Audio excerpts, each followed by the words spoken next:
back with you once again. And of course, the big story of the week, the big story of the weekend, is after much speculation, after much consternation, after much gnashing of teeth, after everybody and their dog wondering who it would be, we finally have a vice presidential candidate for the Republican Party having been announced. It is Paul Ryan out of Wisconsin that Mitt Romney has selected. And so let the analysis begin from across the fruited plain. Well, I'll chime in with my analysis right here. As far as I'm concerned, as a Republican, as someone who's going to be voting for Romney under duress, if nothing else, I must say that I am pleased with the pick of Paul Ryan. I'm very happy about it. Now, let's make something clear right out of the gate. Let's be very clear. The vice presidential position kind of gets a little bit more hype sometimes than it really deserves. In the grand scheme of things, in terms of our government, in terms of what is executed and what is done, the VP role really doesn't do a whole lot, doesn't have a whole lot of power. Wasn't there an old vice president under Franklin Roosevelt that said something like the vice presidency is about worth about a bucket of warm piss or something like that? Some guy named Garner, I forget who that was, but one of the great lines in history. But nevertheless, the VP role really doesn't do a lot. But in terms of an election, it does kind of give you a clue towards the direction or the emphasis that a presidential campaign is going to take over the last several months that the campaign is in existence. So it kind of lets you know the direction they're going to go in and the arguments they're going to try to make. So in that respect, it is somewhat important. And in that respect, there are a lot of people on the right, especially, who were a little bit nervous about Mitt Romney, maybe going out there and getting a Tim Pawlenty or a Condoleezza Rice or one of these, milquetoast moderates out there who really don't stand for anything, and we were fearful of another Republican who was just going to be, well, I'm just going to try and not look that bad.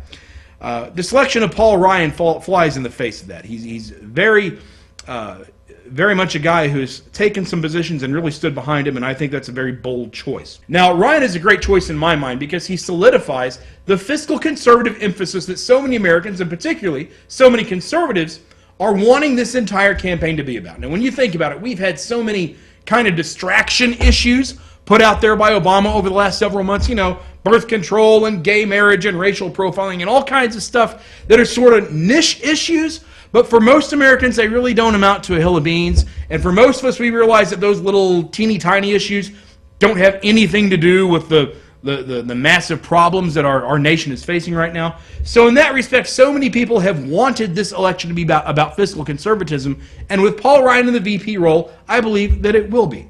Now, clearly, no pick would have driven votes away from Mitt Romney and over to Barack Obama. I think by this point, either you love Obama or you hate him. And if you hate him, there's not going to be anything that's going to bring you back over to him. But nevertheless, the pick does solidify enthusiasm on the right. It does solidify fundraising and donations. I think they picked up $3 million in 48 hours after announcing Ryan, so that's a pretty good change. And it does make it a little bit less likely that conservatives will just get fed up and stay home on Election Day. They'll have a reason to go out and vote, even if their reason isn't really Romney. It's a little bit like Sarah Palin to a small degree, in that the Sarah Palin vice presidency was at least a signal to conservatives that, hey, there's at least one person on the ticket that we can trust. Similar to Paul Ryan. He's a signal to us that at least there's one person on this ticket that we can cautiously place a degree of trust in. But of course, you knew when Ryan was unveiled as the VP candidate, you knew that there would be some criticism. Oh, yes.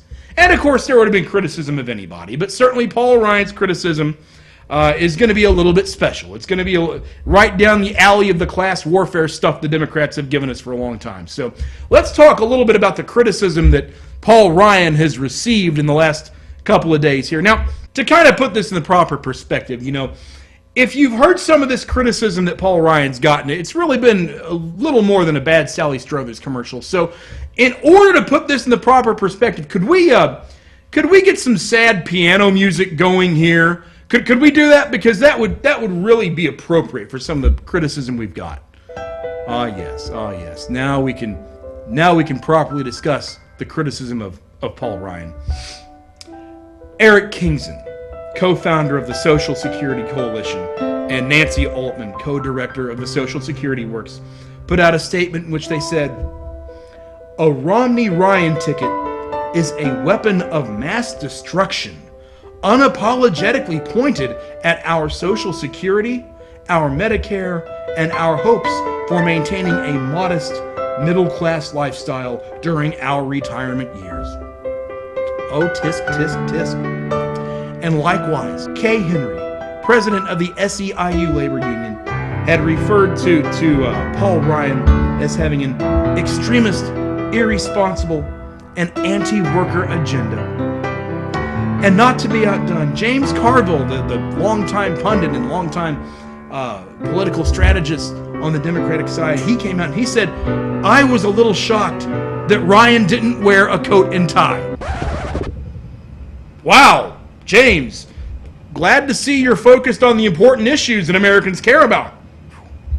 Well, there was certainly some response to this criticism, well, except for Carville's, of course, because who cares if he wore a tie?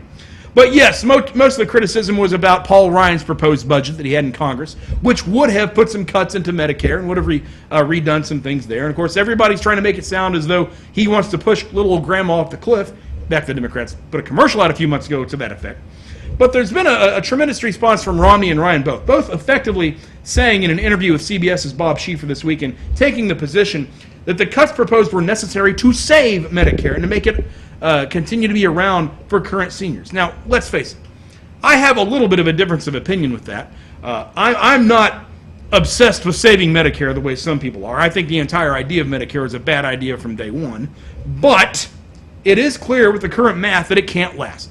So you got a choice. You go on like Obama and the rest of the Democrats want to do, just keep spending money at it and continue to let it fizzle out eventually, or at least try to cut some spending and make some cuts and try to prolong it a little bit.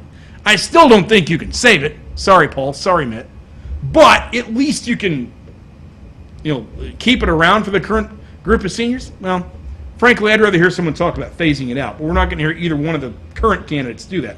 Wish we could get there. Talking about entitlement programs in and of itself is a huge win for today's political environment. It's a huge step. It's something we didn't really do in this country for the last 60 or 70 years. Talking about everything else and keeping entitlements off the table when it comes to taking out our debt and it comes to fiscal responsibility, keeping entitlements off the table is akin to searching for change in your couch cushions in an attempt to pay off your mortgage. It just isn't going to happen. You can't address our fiscal issues without addressing Medicare, Social Security, Medicaid. You just can't do it. Now, this vice presidential selection and the emphasis now on fiscal conservatism in this campaign brings forth the argument that we conservatives have wanted to have for years now, and particularly for the last 4 years of the Obama administration. The argument over whether government is, as we believe, an obstacle to the success of the individual, or whether government is, as Obama and his supporters believe, a key contributing factor to individual success. Frankly, we on the right now have the debate set just the way we want it. No more of this garbage about gay marriage and birth control and whatever else.